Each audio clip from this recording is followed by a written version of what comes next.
pagi pemirsa Radio Guntur dimanapun berada, berjumpa kembali bersama saya Tias. Kali ini di obrolan pagi untuk edisi Selasa 14 Juli 2020 dengan topik yang bakal kita angkat mengenai prospek vanili di Buleleng. Narasumber yang sudah kita hadirkan di Studio Gempol 38 pagi ini ada Kepala Dinas Pertanian Insinyur Made Sumiarte. Selamat pagi Pak Made. Selamat pagi Mbak Tias, selamat pagi pendengar Radio Guntur, obrolan pagi pada pagi hari ini. Om Swastiastu. Om Swastiastu. Dan berikutnya ada petani vanili Bapak Wayan Rinaya. Selamat pagi Pak Wayan. Selamat pagi Mak Tias. Saya ucapkan kepada reporter Radio Guntur dan seluruh artinya pendengar Radio Guntur dimanapun berada, semoga dalam keadaan sehat walafiat dan tidak kurang suatu. Iya, tapi Pak Wayan sama Pak Made sehat semua kan ya? Sehat astungkare.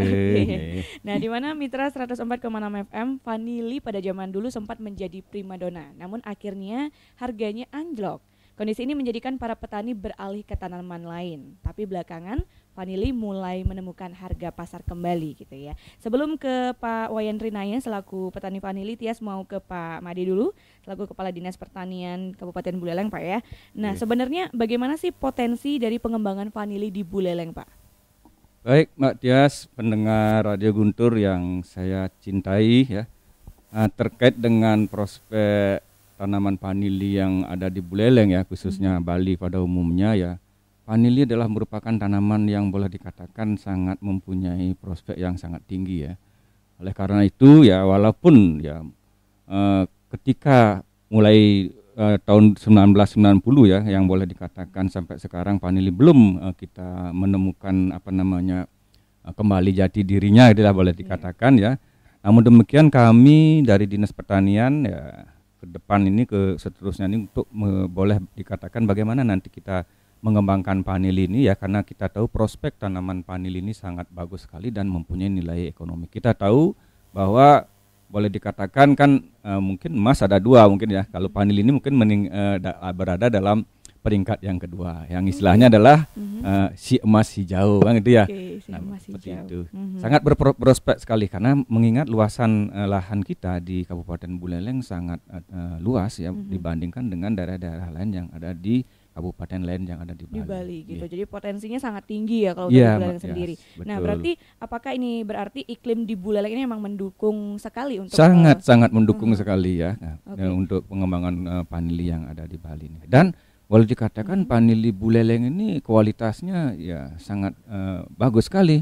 Khususnya mungkin di Indonesia mungkin nanti Pak Rinaya tahu ya, karena beliau ini Pak Rinaya ini sudah melanglang buana dia. Tidak hanya di Bali saja dia mungkin kemarin ya. Dia kan kemarin merantau ke Sulawesi. Di sana juga pengembangan vanili ya sudah barang tentu Pak Rinaya ini tahu bagaimana pengembangan vanili ke depan ya. Iya, kalau boleh tahu seberapa luas kebun vanili yang ada di Buleleng, Pak?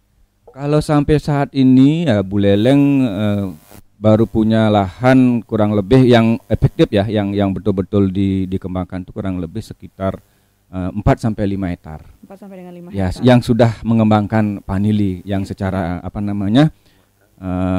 betul-betul dia mengembangkan vanili. Tapi kalau dilihat dari pengembangan vanili di seluruh kecamatan yang ada di Buleleng sangat luas sekali. Terutama di daerah-daerah Busung Biu, kemudian daerah Kecamatan Banyar, Kecamatan Tijekule dan lain Kecamatan Kubu Tambahan. Ya, seperti itu, Mbak. Oke, kurang lebih ada 4 sampai dengan 5 hektar gitu ya. Yang sudah. Sampai saat ini berarti apakah ada kemungkinan ini akan bertambah seperti Bapak bilang kan potensinya bagus. Berarti sangat ada kemungkinan kita kembangkan di masing-masing kecamatan. Namun demikian saya juga sampaikan pada pagi hari ini ya, vanili ini mungkin nanti tidak hanya kita kembangkan di daerah di daerah dataran tinggi, di dataran rendah pun kita bisa. Nah, seperti mungkin nanti ada edukasi yang nanti bisa kita sampaikan kepada para pemirsa. Mungkin nanti lagi sebentar mungkin yang akan disampaikan oleh Pak Rinaya. Nah seperti biasa nih Pak ya, para petani itu biasanya terkendala pada hal pemasaran. Nah, bagaimana Dinas Pertanian membantu para petani vanili di Buleleng dalam memasarkan hasil panennya? Nah, terkait dengan pemasaran ya mungkin tidak saja di dalam komoditas vanili saja ya, tapi semua komoditas nanti kita fasilitasi. Dan bukan nanti, kita sudah lakukan fasilitasi ya terhadap bagaimana pemasaran di hilirisasi namanya.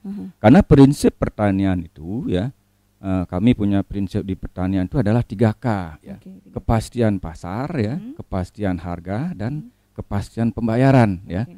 Nah itu. Nah kita sudah fasilitasi apalagi mungkin 2021 ini mudah-mudahan pasar Banyuasri bisa selesai ya dan bisa nanti bagaimana pengembangan prospek pengembangan tanaman terutama produk-produk pertanian yang ada di Buleleng nanti bisa kita fasilitasi dan Bapak Bupati sudah istilahnya membuat suatu program untuk menampung produk-produk lokal ya Buleleng. Tidak hanya panili, buah-buahan juga kita nanti fasilitasi seperti itu. Yang penting kita karena dihilirisasi itu yang menjadi permasalahan ya. Kita juga perlu yang sampaikan bahwa kita sudah punya tim ekonomi yang ada di Kabupaten Buleleng yang dikomandoi oleh Ibu Asisten 2 ya. Salah satunya adalah anggotanya dari kami ya, dan Dinas Pertanian, kemudian Dinas Perdagangan, kemudian ada Dinas PD Pasar, ada PD Swatandra ya, dan beberapa lagi yang bisa nanti kita membantu untuk di tim ekonomi terkait dengan dari hilirisasi produk-produk pertanian yang ada di Buleleng. Oke, nah lalu apakah ada semacam stimulus nih, baik itu berbentuk uang maupun mungkin pupuk bantuan kepada para petani vanili yang ada di Buleleng? Kita upayakan nanti ya stimulus karena ini kan baru kita kembangkan baru kurang lebih sekitar belum 2 tahun. Oke, baru. tahun ya. Rencana kami ya bagaimana nanti bisa mengembangkan vanili sehat ya. Kalau nanam vanili sih bisa-bisa saja, tapi nanti saya takutkan kalau karena ini ada bomnya nanti sangat membumi nanti kalau kita sudah kembangkan ya kita dari awal perlu juga kita nanti edukasi para petani. Nah mungkin nanti kita berikan para petani itu ya minimal dalam skup rumah tangga dulu. Bagaimana kita nanti stimulus mungkin nanti kerjasama dengan desa ya. Desa nanti bisa membuat suatu program memberikan bantuan atau nanti kita stimulus dari kabupaten. Memberikan salah satu bantuannya itu adalah media. Karena ini yang paling penting penanaman vanili sekarang ini Mbak Tias ya. Di media. Kalau media kita salah ya awal pasti akan kena istilahnya kalau di vanili itu adalah penyakit busuk batang, fusarium itu. Kita itu dulu. Nah, apalagi lagi sebentar Pak Rinayu sudah punya resep ya. Resep mungkin nanti beliau yang menyampaikan seperti itu. Oke, tadi dibahas mengenai media gitu. Berarti apakah vanili ini cuma cocok untuk di lahan pertanian yang luas, yang besar, atau juga bisa di lahan yang sempit atau mungkin seperti di polybag? Sangat bisa. Oke, ya, sangat bisa. Apalagi kami ya kemarin juga Ibu Bupati ya sempat kami ajak melihat kebun vanili di lahan sempit. Ya. Beliau sangat antusias sekali mengembangkan. Karena pengembangan vanili ini saya mungkin bisa sampaikan. Konsepnya seperti urban farming ya. Urban artinya tidak hanya nanti di masyarakat itu menanam cabai, terung dengan sistem polybag, vanili juga bisa. Sangat bisa. Nah, mungkin nanti kita edukasi para ibu-ibu rumah tangga, KWT yang ada di rumah-rumah itu ya minimal masing-masing rumah tangga itu artinya dia memelihara vanili 25 pohon lah pakai polybag. Nah, nanti dia bisa kembangkan di sana. Nah, dan harapan saya karena ini pengembangan vanili di Buleleng ini kami nanti di Desa Ambengan akan jadikan sentranya vanili. Nanti ketika orang mau mencari vanili ke Buleleng di mana? Di Ambengan. Vanili sehat itulah istilahnya ya yang sudah ada medianya ya mungkin nanti sebentar disampaikan ada istilahnya panca media ya. Saya juga belum tahu itu Pak Rinayu yang punya edukasi. Saya sangat berbangga sekali punya teman ya ketua vanili ini di Buleleng yang punya edukasi dan terkait dengan penanaman vanili ini. Oke, baik, terima kasih untuk Pak Made Sumiarte atas penjelasannya tadi. Sekarang Tias baru nih ke Pak Wayan Rinaya ya selaku petani vanili di Buleleng. Nah, kalau boleh tahu sudah berapa lama nih Pak jadi petani vanili?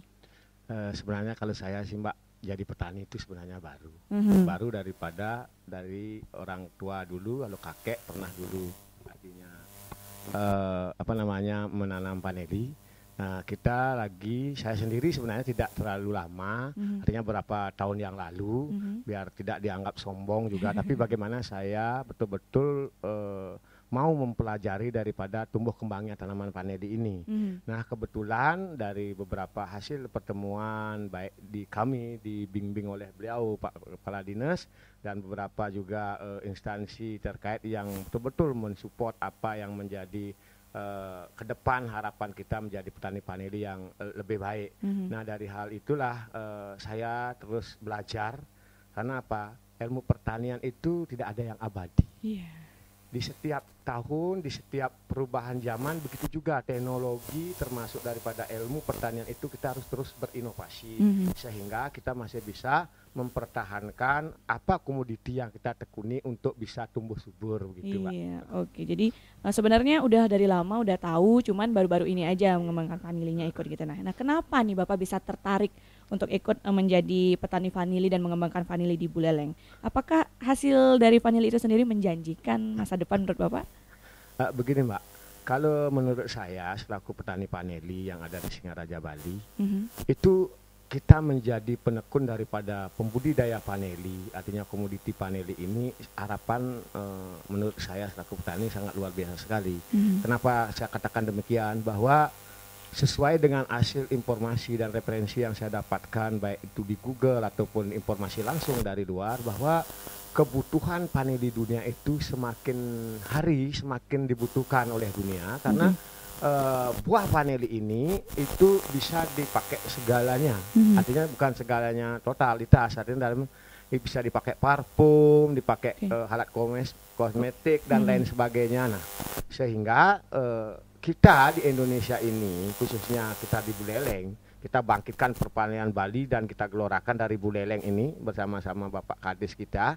Nah, dengan adanya potensi seperti itulah saya selaku petani terus akan berjuang, karena apa yang telah tadi disampaikan oleh Pak Kades itu ada momok besar yang membuat kadang-kadang petani itu trauma untuk menekuni berbudidaya vanili kembali, yaitu namanya virus fusarium, yaitu busuk batang itu sendiri. Tapi kalau masalah pasar saya yakin, karena apa? Kita tahu dari beberapa sejarah vanili yang ada di dunia ini, yang daerah asalnya dari Meksiko, kemudian berkembang ke Madagaskar dan terus di Bogor, sehingga kita ada sampai di Bali ini. Lahan-lahan daripada di dunia ini yang mau mengembangkan vanili itu mungkin masih ada, tapi ketika daripada potensi yang ada di negara lain tidak seperti kita di Indonesia. Mungkin karena iklim dan sebagainya, di Indonesia ini sangat beruntung kita tinggal menjadi petani. Karena apa? Kita bisa tanam vanili dari dataran rendah sampai dataran tinggi. Gitu ya. Dari iklim sendiri udah mendukung banget, potensi permintaan juga tinggi. Jadi nggak ada ruginya untuk menjadi petani vanili gitu Pak ya. Nah, tadi kan juga udah disebutkan kalau vanili itu sendiri nggak harus di lahan yang luas, lahan yang sempit juga bisa. Nah, bagaimana nih Pak trik bertani vanili pada lahan yang sempit? Siapa tahu ada pendengar Radio Guntur yang ingin coba-coba untuk bertani di rumahnya. Kebetulan kalau saya di pondok saya, kebetulan kemarin ini Pak didampingi oleh Pak Kades, Ibu Bupati pernah ke pondok saya melihat sendiri apa yang saya lakukan. Mudah-mudahan itu juga bisa diikuti oleh para petani lain. Saya sendiri rumah di Desa Ambengan, itu tepatnya di Banjar Ambengan, itu kurang lebih ada lahan 7 kali 6 meter. 7 kali 6 meter saya bisa tanam 80 pohonan untuk pohon vanili dengan pola pakai polybag, dan kita juga memanfaatkan beberapa ruas daripada areal itu untuk bagaimana kita maksimalkan bisa tanam seperti itu. Dan saya sendiri dari perawatan dan sebagainya, ketika kita menanam vanili di samping rumah, jelas itu akan lebih intensif. Karena apa? Keseharian misalnya kita dari luar misalnya bekerja apa, sampai di rumah ada nyaman lah istilahnya, karena di lingkungan kita hijau gitu. Gitu. Asri juga ya. Bisa mendatangkan keuntungan juga, penghasilan tambahan gitu lah ya. Jadi sekali dayung 2-3 pulau terlampaui ibaratnya gitu. Nah, apakah selama Bapak menjadi petani vanili itu belajar sendiri untuk bercocok tanamnya, atau juga mencari informasi dari luar, atau juga menerima pendampingan dari Dinas Pertanian sendiri, Pak? Oh jelas Mbak, kalau kami, artinya kalau saya sendiri itu kita tidak akan bisa maju, karena saya punya prinsip dalam kebersamaan lah kita akan bisa maju, dan apa yang menjadi tujuan petani itu akan terwujud.